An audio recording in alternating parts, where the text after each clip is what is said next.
ఓం నమో వెంకటేశాయ. అందరికీ నమస్కారం అండి. ఎన్నో కుటుంబాలను ఎన్నో రకాల కష్టాల నుండి గట్టెక్కించిన అద్భుతమైన వ్రతం సప్త శనివారాల వ్రతం. సంతానం కానివ్వండి, ఉద్యోగం కానివ్వండి, వివాహము, భార్యాభర్తల మధ్య అన్యోన్యత లేకపోయినా, ఆర్థికపరమైన ఇబ్బందులతో బాధపడుతున్నా, ఇంకా అప్పుల బాధలతో బాధపడుతున్న వారైనా సరే అండి, ఇలా ఆ కోరిక ఈ కోరిక అని కాకుండా మన కోరిక దర్భమద్దమైందంటే చాలండి, ఆ స్వామివారు తప్పక నెరవేరుస్తారు. నా పూర్తి నమ్మకంతో ఈ విషయాన్ని తెలియజేస్తున్నాండి. ఎంతో మహిమగల వ్రతం అండి ఈ సప్త శనివారాల వ్రతం. అయితే ఈరోజు వీడియోలో ఈ సప్త శనివారాల వ్రతం ఏ విధంగా ఆచరించాలి, ఇంకా ఎప్పుడు ఈ వ్రతాన్ని మొదలు పెట్టాలి, ఈ వ్రతం చేయాలంటే ఆనవాయితీ ఉండాలా లేదా ఎవరైనా చేసుకోవచ్చా, ఇంకా ఈ వ్రతాన్ని దంపతులు కలిసే చేయాలా లేదా ఒక్కరైనా చేసుకోవచ్చా, పెళ్లి కాని వారు ఈ వ్రతాన్ని చేసుకోవచ్చా, ఇంకా కలశం ముడుపు కంపల్సరీ పెట్టుకోవాలా, ఇలా అన్ని విషయాలు కూడా ఈ వీడియో తెలియజేస్తారండి. ఈ వీడియోని ఎక్కడ స్కిప్ చేయకుండా చివరి దాకా చూడండి. పూర్తి ఇన్ఫర్మేషన్ అయితే ఉంటుంది. మీరు ఈ వ్రతాన్ని చేయాలనుకున్న ముందు రోజే అంటే శుక్రవారం రోజు రాత్రి ఇంట్లో అందరం భోజనం చేసిన తర్వాత గిన్నెలు ఏమీ లేకుండా అన్నీ క్లీన్ అయితే చేసుకోండి. ఎందుకంటే మన పూజ అయితే తర్వాత రోజు తేలికగా అలాంటి హడావుడి లేకుండా చేసుకోవచ్చు. అలాగే శనివారం వ్రతం కోసం కావాల్సిన పూజా సామాగ్రి అన్నీ కూడా శుక్రవారం రోజు రాత్రి తెచ్చిపెట్టుకోవాలి. అంటే స్వామివారికి అందంగా అలంకరించుకోవడానికి పూలు, తులసి దళాలు, ఫ్రూట్స్, ఇంకా పూజకు కావలసిన వస్తువులు, కొబ్బరికాయలు, ఇంకా స్వామివారి వ్రత పుస్తకము, ఇంకా పీటపైన వేసుకోవడానికి వస్త్రము, ప్రసాదానికి కావలసిన నువ్వులు, బెల్లము, పిండి ప్రమిదలకి బియ్యపిండి, ఇలా అన్నీ కూడా ముందు రోజు నైటే సిద్ధం చేసి పెట్టుకోండి. ఇలా అన్నీ కూడా ముందు రోజే తెచ్చిపెట్టుకుంటే మన శనివారం ఉదయం పూజకి వ్రతానికి మనకి ఎలాంటి లేటు కాకుండా త్వరగా అయితే పూజ చేసుకోవచ్చండి. ఫస్ట్ అయితే ఈ వ్రతం ఉదయం చేసుకోవాలా సాయంత్రం చేసుకోవాలంటే ఈ వ్రతం ఉదయమైనా చేసుకోవచ్చండి, సాయంత్రం అయినా చేసుకోవచ్చండి. ఒకవేళ ఉదయం చేసుకునే వాళ్ళైతే సూర్యోదయానికి ముందే చేసుకుంటే చాలా మంచిదండి. మాకు పిల్లలు ఉన్నారు, అలా చేసుకోవడం కుదరదు అనుకునే వాళ్ళు ఉదయం 10 గంటల లోపు అయితే చేసుకోండి, లేదా 11 లోపైనా చేసుకోవచ్చండి. అంతకన్నా మించైతే చేసుకోమాకండి. ఇంకా జాబ్కి వెళ్తాము, మాకు ఉదయం కుదరదు అనుకునే వాళ్ళు సాయంత్రం వేళలైనా ఈ పూజతే వ్రతం అయితే చేసుకోవచ్చండి. సాయంత్రం 6 గంటల తర్వాత ఈ వ్రతం అయితే మొదలుపెట్టచ్చు.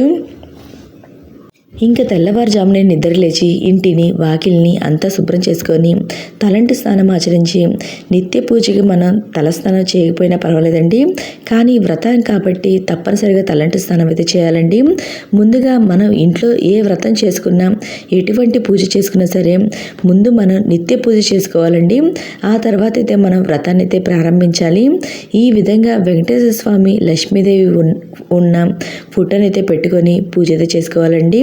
మీ దగ్గర విగ్రహాలు ఉన్నా కానీ పెట్టుకోవచ్చండి. నా దగ్గర విగ్రహాలు కూడా పెట్టుకుంటున్న పూజలో. ఇంకా మనం ముందుగా ఏంటంటే పూజకి కావాల్సిన బియ్య పిండి ప్రమిదలైతే చేసుకోవాలండి. ఈ బియ్య పిండి ఏంటంటే మరగ పట్టించింది అని తెచ్చుకోవచ్చు, లేదా అప్పుడే బయట నుండి తెప్పించుకున్న బియ్య పిండి అయినా వాడచ్చండి. కొంత బియ్య పిండి తీసుకొని దాంట్లో పాలు, పచ్చిపాలు అయితే పోయాలండి. పాలు, కొంచెం బెల్లము, యాలకుల పౌడరు ఇవి వేసి మనం పిండి ప్రమిదలైతే చేసుకోవాలి.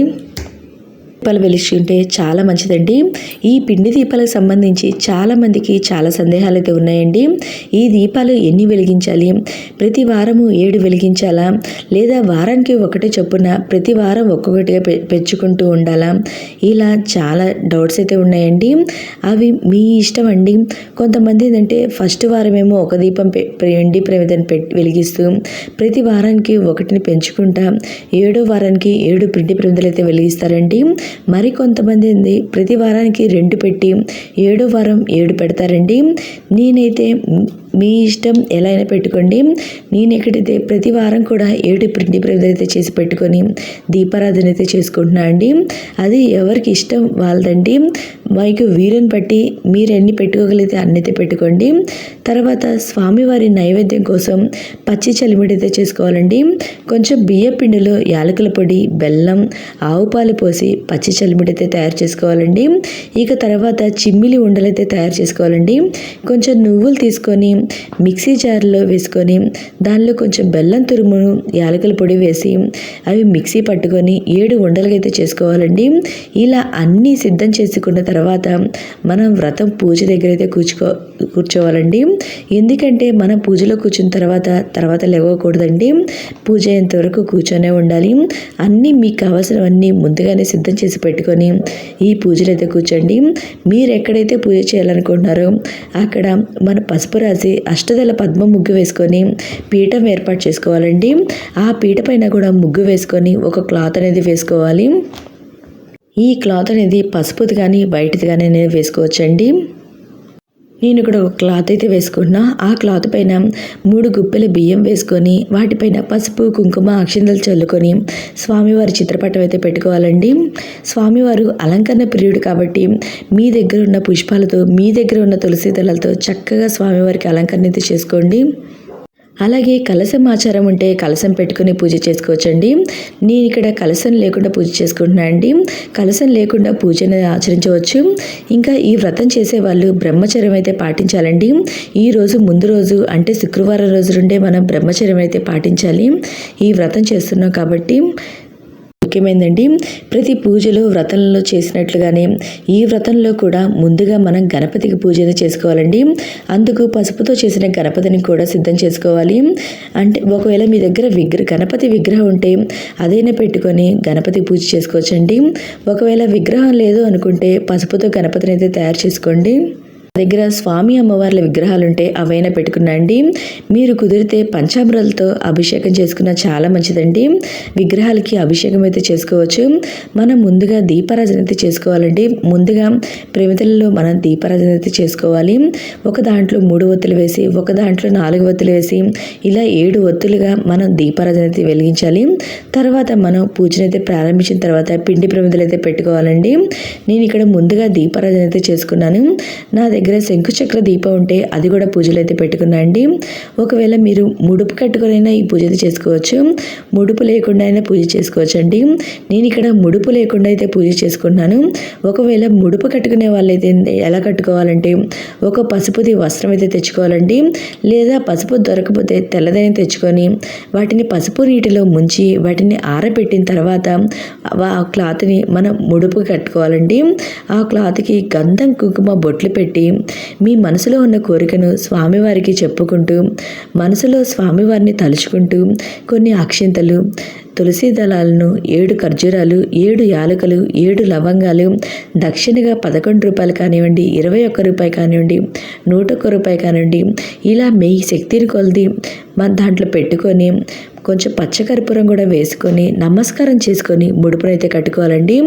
ఈ ముడుపును మనం పూజలో పెట్టుకొని పూజ అయిపోయిన తర్వాత మనం పూజా మందిరంలో ఒక చోటైతే పెట్టుకోవాలండి. మరలా నెక్స్ట్ వీక్ పూజలో ఈ ముడుపును తెచ్చి మళ్ళీ పూజలో పెట్టుకొని ఇలా అయితే ప్రతి వారం 7 వారాలు అయితే చేయాలండి. 8వ వారం తర్వాత 7 వారాల తర్వాత పూజ అయిపోయిన తర్వాత తిరుపతి వెళ్ళి ఆ తిరుపతి హుండీల్లో ఈ ముడుపునైతే వేయాలండి. ఈ విధంగా మనం ముడుపు అయితే కట్టుకోవాలి. నేను ఇక్కడ ముడుపు లేకుండా అయినా పూజ చేసుకుంటున్నా అండి. మీ ఇష్టం, ముడుపు కట్టుకుంటే కట్టుకోండి, కట్టుకోకుండా అయినా మనం పూజ అయితే చేసుకోవచ్చు. నేను ఇక్కడ ముడుపు కట్టుకోవట్లా, కలశం కూడా పెట్టుకోవట్లేదండి. కానీ స్వామివారికి 7 శనివారాలు వ్రతం అయితే చేసుకుంటున్నాను. ఇలా దీపారాధన చేసుకున్న తర్వాత ముందుగా మనం గణపతికి పూజ అయితే చేసుకోవాలండి. గణపతికి పంచోపచారాలతో పూజ అయితే చేసుకోవచ్చు. ఒకవేళ మీరు షోడోపచారాలతో పూజ చేయగలిగితే షోడోపచారాలతో చేయండి. లేదా పంచోపచారాలతో ధూపం దీపం నైవేద్యము తాంబూలము హారతి అనేది ఇవ్వచ్చండి. ఇక్కడ నైవేద్యంగా బెల్లాన్ని అయితే సమర్పించాను. తర్వాత మనం వెంకటేశ్వర స్వామికి పూజ అయితే చేసుకోవాలండి.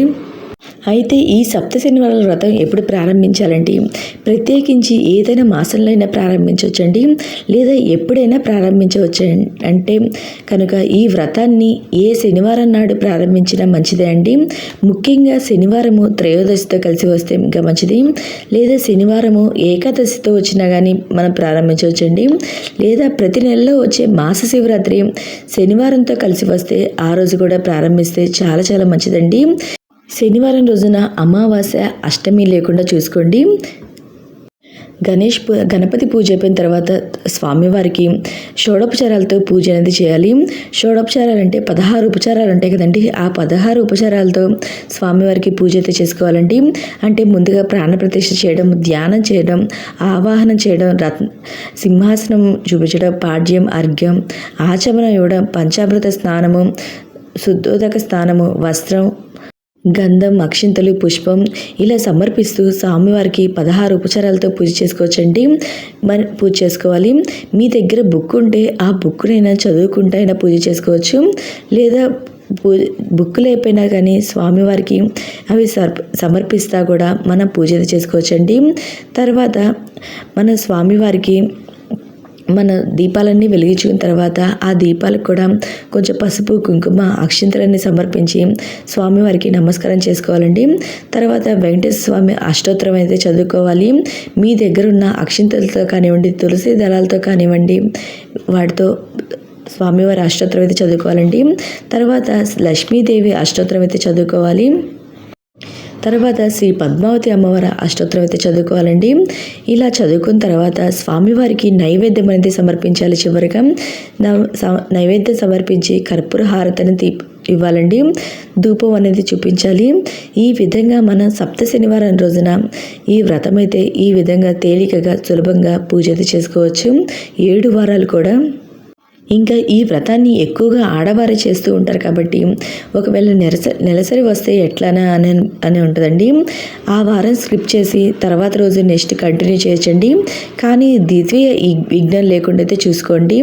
ఎందుకంటే 2వ వారం విఘ్నం లేకుండా చూసుకొని 2వ వారం కూడా కంటిన్యూ చేసుకొని 3వ వారం విఘ్నం వచ్చినా పర్వాలేదు, అలా అయితే చేసుకోండి. ఇంకా ఈ వ్రతం ఆచరించే వాళ్ళు ఉపవాసం ఉండాలంటే ఉదయం నుండి సాయంత్రం దాకా ఉపవాసం ఉంటే చాలండి. పాలు పండ్లు అనేది తీసుకోవచ్చు. ఉదయం పూజ చేసుకొని పాలు పండ్లు తీసుకొని మళ్ళీ సాయంత్రం లఘు పూజ చేసుకొని పూజ అయిపోయిన తర్వాత ఉపవాస విరమణ అయితే చేయొచ్చండి. పూజ చేసే వాళ్ళు నాన్ వెజ్ అనేది తినకుండా ఉండాలా అంటే ఆ రోజు నాన్ వెజ్ తినకుండా ఉంటే చాలండి. కొంతమంది ఏంటంటే సంకల్పం తీసుకుంటారు, అంటే 7 వారాలు పూర్తయ్యేదాకా నాన్ వెజ్ అనేది తినకుండా ఉంటారండి. మీ ఇష్టం అండి, మీరు ఎలా ఉండగలిగితే అలా అయితే ఉండండి. ఈ పూజను ఎవరెవరు చేయొచ్చండి? ఈ పూజను ఎవరైనా చేయొచ్చండి. చిన్నపిల్లలు చేయొచ్చు, పెద్దవారు చేయొచ్చు, పెళ్లి కాని వారు చేయొచ్చు, మగవారు చేయొచ్చు, ఆడవాళ్ళు చేయొచ్చు. ఇలా ఎవరైనా సరే ఈ వ్రతాన్ని అయితే ఆచరించవచ్చు. ఈ వ్రతాన్ని ఆచరించే వాళ్ళు మధ్యాహ్నం అయితే నిద్రించకూడదండి. ఆ వారం స్వామివారికి సంబంధించిన కథలు కానివ్వండి, స్వామివారికి సంబంధించిన స్తోత్రాలు కానివ్వండి, వినడం కానివ్వండి, చదవడం కానివ్వండి చేయండి.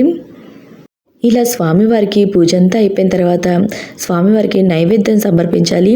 ఈ నైవేద్యంగా మనం నువ్వులతో చిమిలి 7 అంటే 7 సంఖ్యలో వచ్చేటట్టు మనం చలిమిడి, వడపప్పు, పానకము, నువ్వులతో చేసిన ఉండలు, ఇంకా స్వామివారికి ఇది నల్ల ద్రాక్షాలు ఇలాంటివన్నీ కూడా మనం సమర్పించాలి.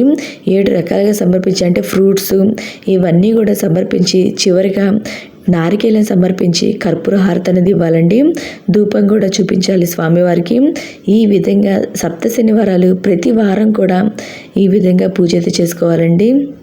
పూజ అంతా అయిపోయిన తర్వాత మనం స్వామివారి వ్రత కథనైతే వినాలి. వినడం కానివ్వండి, చదవడం కానివ్వండి చేయాలండి.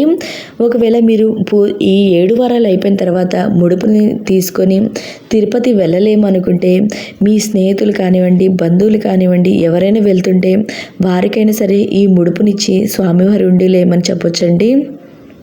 ఇంకా పూజ అంతా అయిపోయిన తర్వాత ఆ పిండి ప్రమిదల్ని ఏం చేయాలి అంటే పిండి ప్రమిదలే మనం ఆవుకి మనం పెట్టొచ్చండి. లేదా మనమన్నా ప్రసాదంగా స్వీకరించవచ్చు, లేదా మన పక్షులకైనా అట్లయినా పెట్టవచ్చండి ఆ పిండి ప్రమిదల్ని. లేదా మంచిగా ఉండే పారే నీటిలు ఉంటాయి కదండి, ఆ నీటిలో అయితే ఈ పిండి ప్రమిదలు అయితే ఉంచొచ్చండి. ఈ విధంగా ఇది చేయొచ్చు. ఈ విధంగా సప్త శనివారాల రోజున ప్రతి శనివారం కూడా ఈ విధంగా పూజలు చేసుకోవాలండి. ఇంకా మీకు ఇంకేమైనా సందేహాలు ఉంటే ఈ సప్త శనివారాలకు సంబంధించి నా కమెంట్ బాక్స్లో కమెంట్ పెట్టండి. నేను ప్రతి ఒక్కరికి రిప్లై ఇస్తాను. మీకు ఈ వీడియో నచ్చినట్టయితే లైక్ చేయండి, మీ ఫ్రెండ్స్ అండ్ ఫ్యామిలీ మెంబర్కి షేర్ చేయండి. ఓకే అండి, థ్యాంక్ యూ ఫర్ వాచింగ్.